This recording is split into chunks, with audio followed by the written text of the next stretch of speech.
Leitura diária. Livro do profeta Jeremias, capítulo 22. Juízo sobre os reis maus. Assim diz o Senhor: desça ao palácio do rei de Judá e proclame ali esta mensagem. Ouve a palavra do Senhor, ó rei de Judá, tu que te assentas no trono de Davi, tu, teus conselheiros e teu povo, que passa por estas portas. Assim diz o Senhor: administrem a justiça e o direito, livrem o explorado das mãos do opressor, não oprimam nem maltratem o estrangeiro, o órfão ou a viúva, nem derramem sangue inocente neste lugar. Porque se vocês tiverem o cuidado de cumprir essas ordens, então os reis que se assentarem no trono de Davi entrarão pelas portas deste palácio em carruagens e cavalos, em companhia de seus conselheiros e de seu povo. Mas se vocês desobedecerem a essas ordens, declara o Senhor, juro por mim mesmo que este palácio ficará deserto, porque assim diz o Senhor a respeito do palácio real de Judá. Apesar de você ser para mim como Gileade e como o topo do Líbano, certamente farei de você um deserto, uma cidade desabitada. Prepararei destruidores contra você, cada um com as suas armas. Eles cortarão o melhor dos seus cedros e o lançarão ao fogo. De numerosas nações, muitos passarão por esta cidade e perguntarão uns aos outros: por que o Senhor fez uma coisa dessas a esta grande cidade? E lhes responderão: foi porque abandonaram a aliança do Senhor, do seu Deus, e adoraram outros deuses e prestaram-lhes culto. Não chorem pelo rei morto, nem lamentem sua perda. Chorem amargamente, porém, por aquele que está indo para o exílio, porque jamais voltará, nem verá sua terra natal. Porque assim diz o Senhor acerca de Salum, rei de Judá, sucessor de seu pai Josias, que partiu deste lugar. Ele jamais voltará, morrerá no lugar para onde o levaram prisioneiro, não verá novamente esta terra. Ai daquele que constrói o seu palácio por meios corruptos, seus aposentos pela injustiça, fazendo os seus compatriotas trabalharem por nada, sem pagar-lhe o devido salário. Ele diz: construirei para mim um grande palácio, com aposentos espaçosos, faz amplas janelas, reveste o palácio de cedro e pinta-o de vermelho. Você acha que acumular cedro faz de você um rei? O seu pai não teve comida e bebida? Ele fez o que era justo e certo, e tudo ia bem com ele. Ele defendeu a causa do pobre e do necessitado, e assim tudo corria bem. Não é isso que significa conhecer-me? Declara o Senhor. Mas você não vê nem pensa noutra coisa, além de lucro desonesto, derramar sangue inocente, opressão e extorsão. Portanto, assim diz o Senhor a respeito de Jeoaquim, filho de Josias, rei de Judá: não se lamentarão por ele, clamando: ah, meu irmão, ó, ah, minha irmã, nem se lamentarão, clamando: ah, meu Senhor, ou ah, sua majestade. Ele terá o enterro de um jumento, arrastado e lançado fora das portas de Jerusalém. Jerusalém Suba ao Líbano e clame, seja ouvida sua voz em Bazã, clame desde Abarim, pois todos os seus aliados foram esmagados. Eu a adverti quando você se sentia segura, mas você não quis ouvir-me. Esse foi sempre o seu procedimento, pois desde a sua juventude você não me obedece. O vento conduzirá para longe todos os governantes que conduzem você, e os seus aliados irão para o exílio. Então você será envergonhada e humilhada por causa de todas as suas maldades. Você que está entronizado no Líbano, que está aninhado em prédios de cedro, como você gemerá quando lhe vierem as dores de parto, dores como as de uma mulher que está para dar à luz. Juro pelo meu nome, diz o Senhor, que ainda que você, Joaquim, filho de Jeoaquim, rei de Judá, fosse um anel de selar em minha mão direita, eu o arrancaria.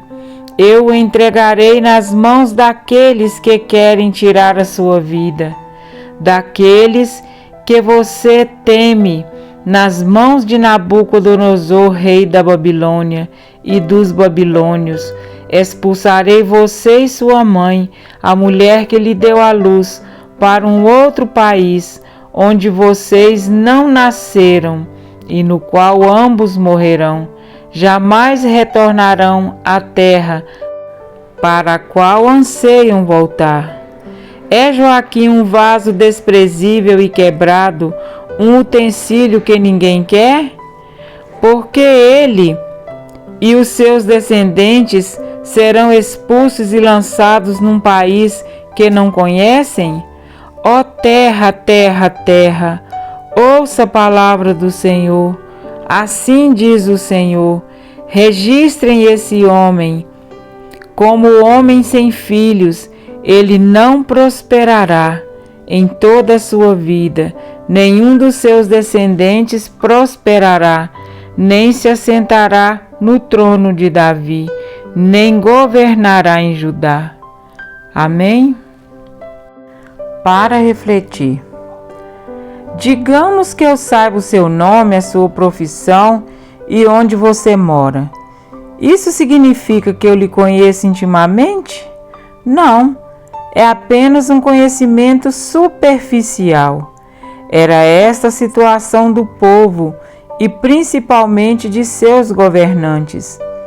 As profecias agora são dirigidas a uma sucessão dos reis de Judá, de uma forma reiterada. Um rei após o outro buscava apenas seus próprios interesses egoístas e ignorava as palavras do Senhor, por intermédio de seu servo Jeremias.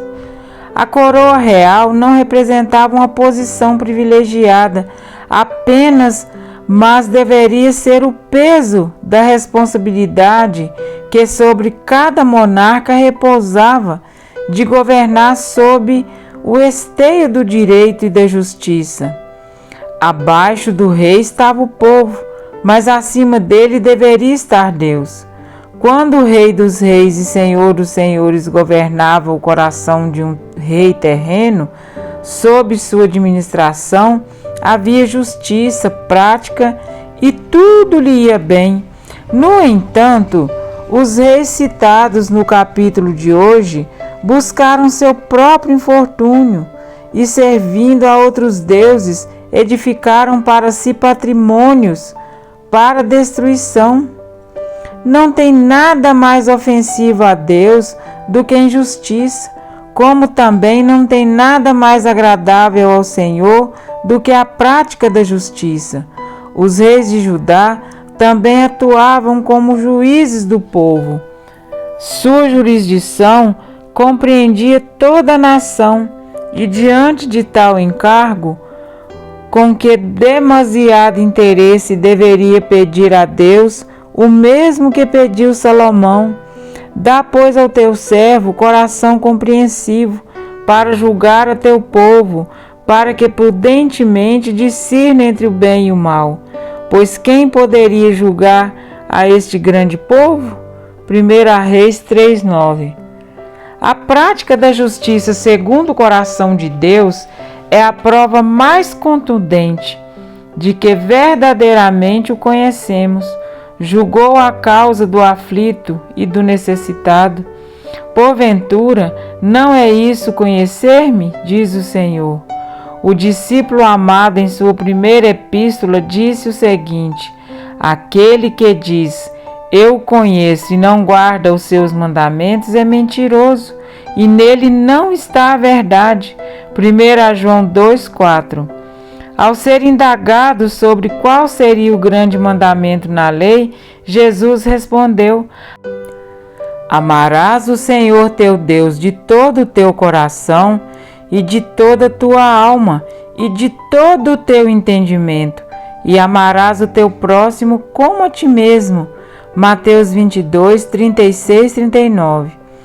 Cristo não criou algo novo, mas repetiu as palavras de Deuteronômio 6:5 e de Levítico 19:18, declarando que a essência da lei de Deus é o amor. O apóstolo Paulo, igualmente inspirado por Deus, declarou: o amor não pratica o mal contra o próximo, de sorte que o cumprimento da lei, ou seja, a prática da justiça, é o amor. Romanos 13:10. No grande dia da volta de Jesus, ele fará separação entre dois grupos que podem ser identificados da seguinte forma: os justos e os injustos, os que amam e os que não amam, os que o conhecem e os que não conhecem. E a descrição feita por ele em Mateus 25, 31, 46 comprova a veracidade do título perfeitamente apropriado. Conhecer Jesus é tudo. Se não existir um relacionamento de amor entre Cristo e nós, a vida se torna vazia, oca. O cristianismo vira um fardo, uma pesada carga de proibições e deveres. Podemos carregá-lo 1 ou 2 ou 20 anos, mas um dia chegamos ao limite e o largamos, ou nos tornamos zumbis, homens e mulheres sem vida. Precisamos desfrutar de um relacionamento íntimo com o nosso Salvador e não viver um cristianismo de formalidades. Jesus deseja ter uma relação de amizade conosco. Ó terra, terra, terra, ouve a palavra do Senhor.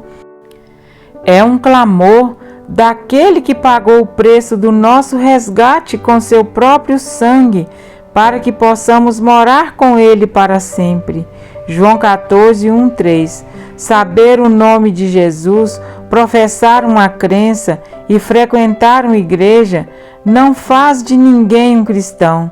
Ser cristão é calçar as sandálias de Cristo e desgastá-las por amor a Deus e ao próximo. Conhecer Jesus é amar como Ele amou e buscar uma vida de piedade e obediência pela graça e misericórdia de Deus. Amém?